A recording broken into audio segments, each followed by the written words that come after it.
Hi, everybody. This is Dynamo Tips in 8 bits. So let's start off by pixelating things a little bit. Actually, I don't like the look of that. Maybe it's a bit too far, but let's get going all the same. So I don't want to alarm anyone, but the language around Dynamo is easy or simple. And the reality is sometimes it really isn't, right? So we sort of speak the marketing speak, but it can be a little bit complex. So it's certainly easier than the alternative of a full-blown add-in sort of written for every single application out there using C, right? That's a lot of rework, but it's not easy like that button from the major office supplies retailer that we all know, right? That classic easy button. There is going to be a lot of struggles, particularly early on. That doesn't mean you're going to wind up seeing nothing but this sort of outcome, right? The tips I'm going to give you today will provide you with some really useful information and tools to ensure that you can be successful throughout your larger sort of adoption and journey into the land of Dynamo. So let's get some housekeeping stuff out of the way. My name is Jacob Small. I work at Autodesk Boston office as a designated support specialist, which means I help customers who have enterprise business agreements avoid many of the negative pitfalls that come up in the design process, particularly around our software, but it's not necessarily limited to that. I help people out with anything within the larger design process. I do have to show this big old wall of text. I promise it's the only slide you're going to see from me today that looks like this. It's just a bunch of sort of legal speak that can be broken down a little bit more effectively than something along the lines of this. Shooting star falling, maybe a plane, Superman. Let's not buy just yet. So in plain English, don't make any purchasing decisions based on any coming product features that I might make mention to or things that I talk about development working on right now. You want to buy your software based on the capabilities that it has today. This is a quick look at how things are broken down. As I mentioned at the start, I've got a lot to cover, so we're just going to jump right into it, but you can use that to navigate if you go back and watch the recording. So starting right off the bat with some graph building tips. Much like many of our 8-bit adventures, it can really sort of help to have a map as you go. So what I recommend, always start to your process by writing out the steps, right? This ensures that you have some sort of thought in terms of where you want to go next. What are the parts of the process that you're going to have to get all the way through, right? You're going to be able to keep an eye on not just where you are, but also where you want to be that way. Now, your maps don't have to be super literal. They don't have to be a total sort of diagram of all those individual parts and pieces. It can just be sort of a simple list. I've helped a lot of people on the Dynamo forums by just saying, here's the list of the steps they're going to have to do. And 15 minutes later, they're like, yep, that works. Checkbox for the solution, right? So keep that in mind as you go. Next tip, when building graphs, always start with a minimal data set. All right. What I mean by that, our 8-bit adventurers, you didn't sort of get to pick from any possible character in the game. There was some limits, and that allowed things to sort of run faster because we didn't have to build all the sprites for every possible action, right? Same thing with Dynamo. You want to start by building a small data set, something like a handful of rooms instead of every room in your mega project, right? And then you want to plan also on having a list of items, not just a single one. This will prevent lacing or Python looping issues from breaking as you start to scale things up.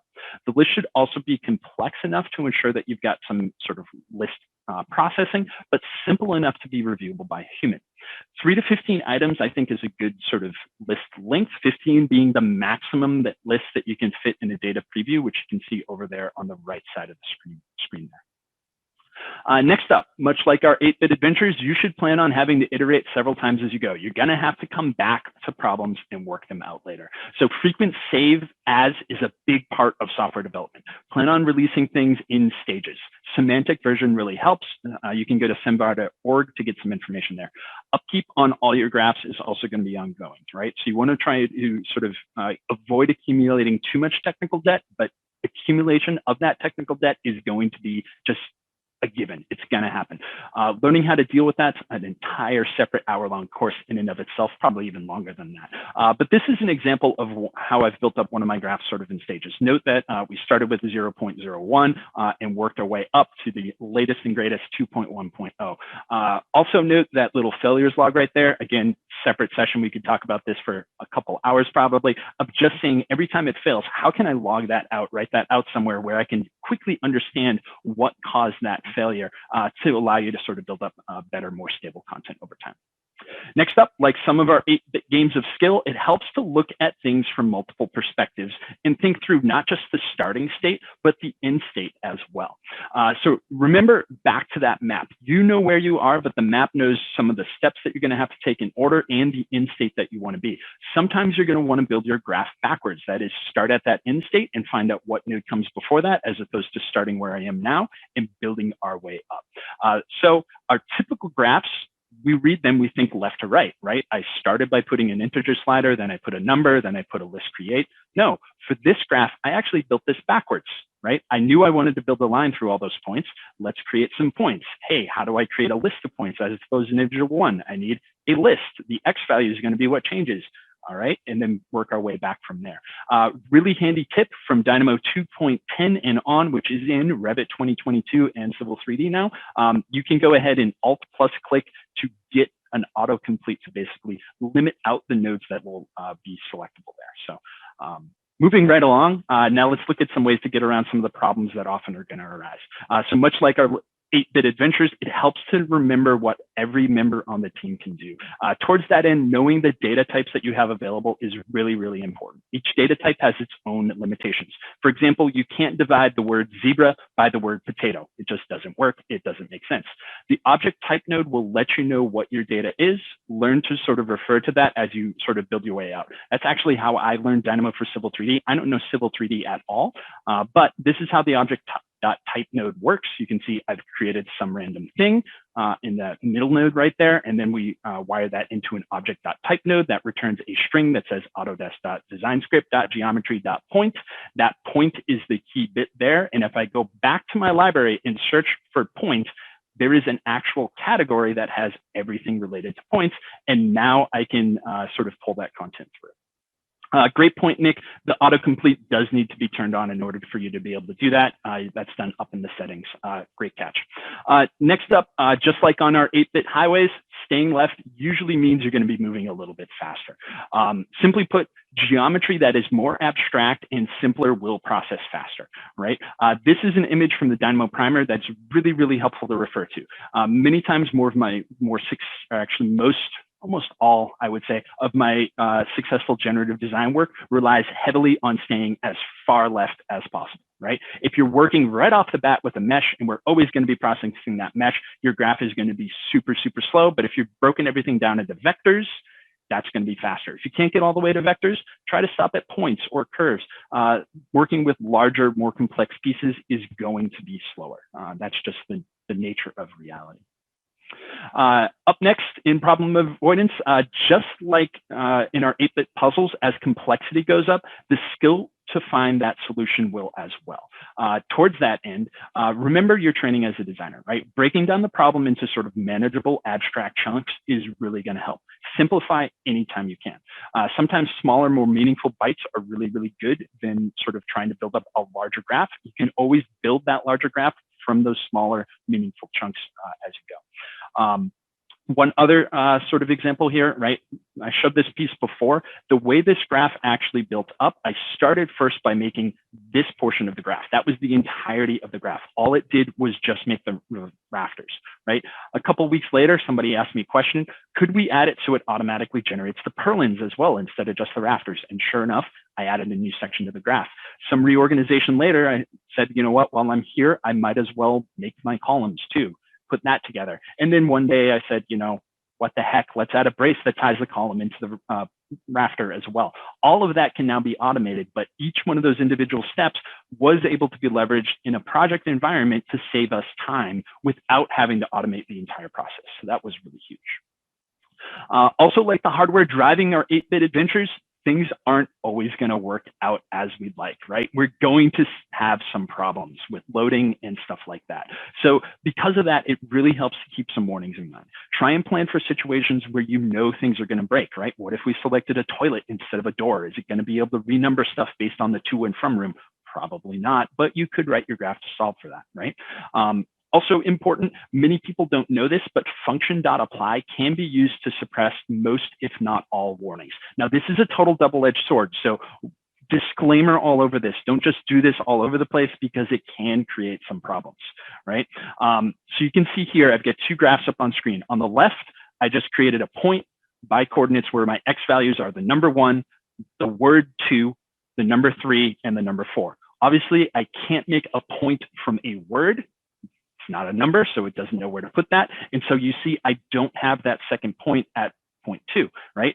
I get a warning on the point by coordinates. I get a warning on the geometry color by geometry color. Okay, this warning will sort of process out, and we know typical design Dynamo troubleshooting, go for the earliest warning, look at the data type that's coming in there. If you wanted to just suppress that so it never happened for whatever reason, you can use the function.apply. So I've built a function here. We can tell this node's in a function state because it's sort of the lighter gray. I've combined that with another function that we see down here. And the way functions work, it's going to take the result of whatever would be created by there and plug it into the next piece. So these pieces are going to run in sequence, right? Combine that into one function compose, pass that off to function apply, and I feed the number 1, the word 2, the number 3, and the number 4.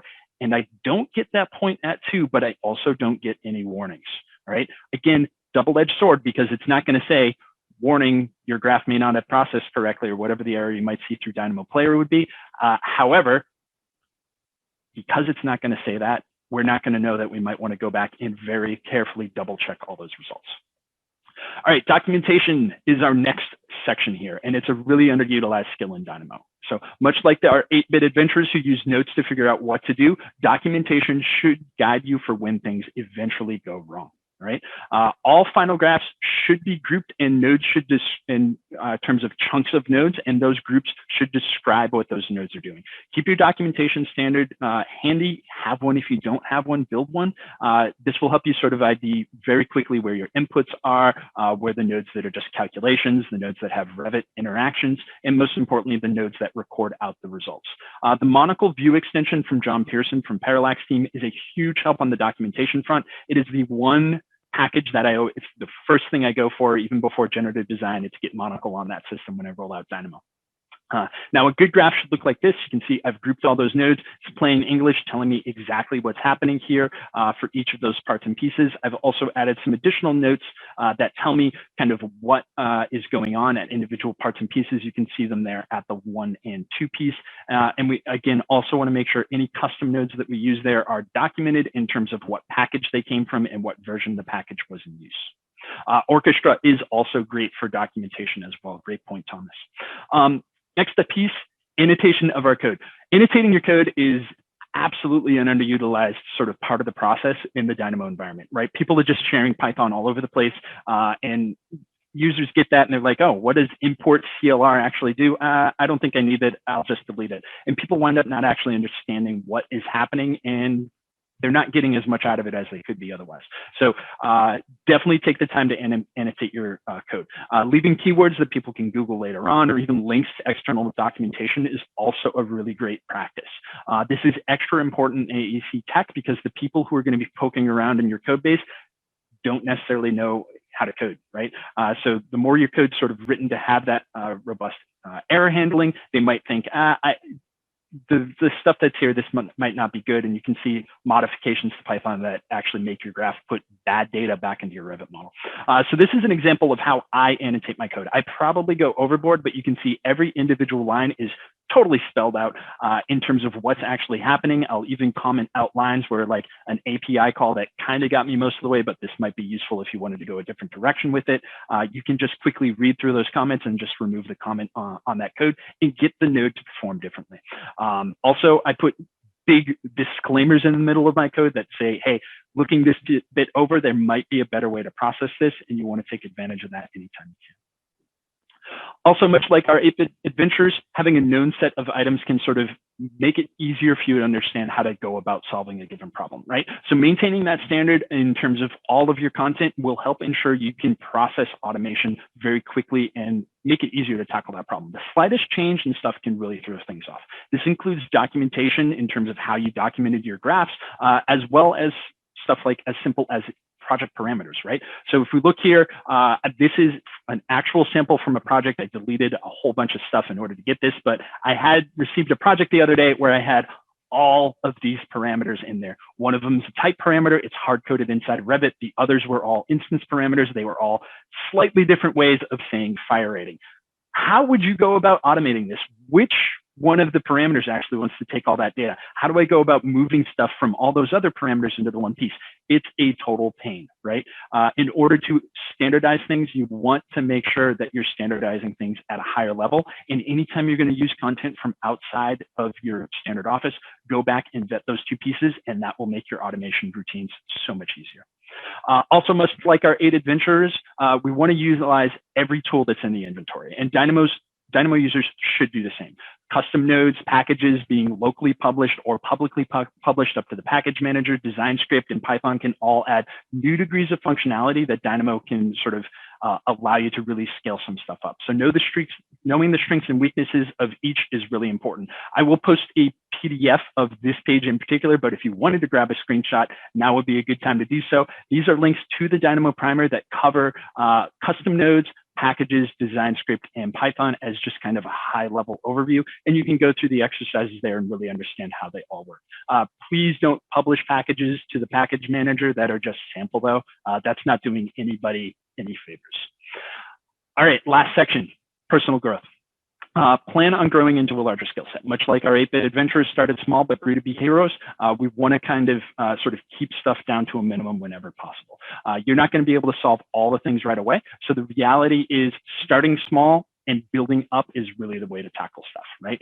If you think about sort of the problems, content, and even sort of the design decisions, in terms of how you approach the process differently, you're going to find that you're going to be a more successful designer. One thing also to remember is Dynamo's not going to be the end of your journey, right? So if right now you're doing stuff in AutoCAD or in Revit or even with Pencil, where you're doing the traditional design process where you make and record decisions, and you want to someday get into generative design where you're describing goals and constraints, Dynamo is kind of the bridge from the old way of doing things into sort of that new way of doing things. Even stuff like, not just option generation or design optimization through generative design, but also things like machine learning. Next up, much like our 8-bit adventures, you're going to evolve. And Dynamo, your work in Dynamo is too, right? So keep an eye out for sort of the repetitive stuff that you're going to want to automate, sort of informing you when you'd want to dive into Dynamo, right? Looking at ways that data can sort of drive that decision-making process, or when redundant processes could be simplified. All of that content is also going to inform the work that you do in Dynamo, right? You're going to be iterating over the way you do stuff and getting into new, perhaps more complex, perhaps simpler from the user perspective as well. Next up, sometimes the joy in the 8-bit adventure is not so much in the using, but more in the creating, right? So Dynamo is really, really useful when you're making the content, less so when you're grabbing stuff, right? Our industry in terms of building design is very fragmented already, and that's not going to change anytime soon. Why would you expect a graph that a user on the other side of the world made working on a different project type that was posted in 2017 is going to perfectly solve your problem, right? It probably isn't. Instead, you want to take that content, refer to it, modify it, make it fit your needs, and then push it out, right? So another piece here is don't limit yourself just to the Revit side of things, right? Dynamo Sandbox is a huge tool, right? And towards that end, Python 3 support has actually been in Dynamo for 9 months now, right? That's a long chunk of time. You could have already started looking at sort of leveraging the stuff that big tech companies use, like machine learning, data processing, and computer vision, by just implementing Python libraries that are already out there into your workflow through that. Last but not least, one of my favorite parts in the old 8-bit days was leaving a lasting mark in there. So I remember going to the video store, renting the game, getting the high score, putting my initials in, and then challenging my friend to go rent the game next week and seeing if they could beat me, right? The Dynamo community is the easiest way to get involved with that kind of content, right? The more you put in there, the more you're going to get out of it as well. Note, if you need help, be sure to provide sort of the content that's needed to reproduce the issue as well. Don't just say, I can't get this to run. Could you write a graph that'll do this for me? Start with provide that small data set, right? Provide your map if you've got one, and the graph as it currently exists. And that'll make it much easier for the experts to help you. More or less everything you need to become a super skilled Dynamo expert is there or referenced from there. So make use of that. The community is a huge part of what Dynamo is and a great resource for everybody. So a couple links. Again, I'm going to get a PDF over to the BIMXT team so that you guys can refer back to these, but another great point you might want to take a screenshot of. I will post it somewhere else as well if we can't get that out onto the BIMXT network. Also, check out our Customer Success Learning Hub at customersuccess.autodesk.com. Access to all sorts of great articles, product updates, tips, tricks, and other content. Again, customersuccess.autodesk.com. Last but not least, I have to say thanks to the makers of the great games that I referenced in my imagery today. I had a blast playing these as a kid and really enjoyed sort of looking at what Dynamo could do in terms of reading that content out. So I hope you guys really enjoyed this as well. Really enjoy getting to present to you guys. Thanks for having me, and feel free to reach out if you do have any other questions that we don't have time to cover here.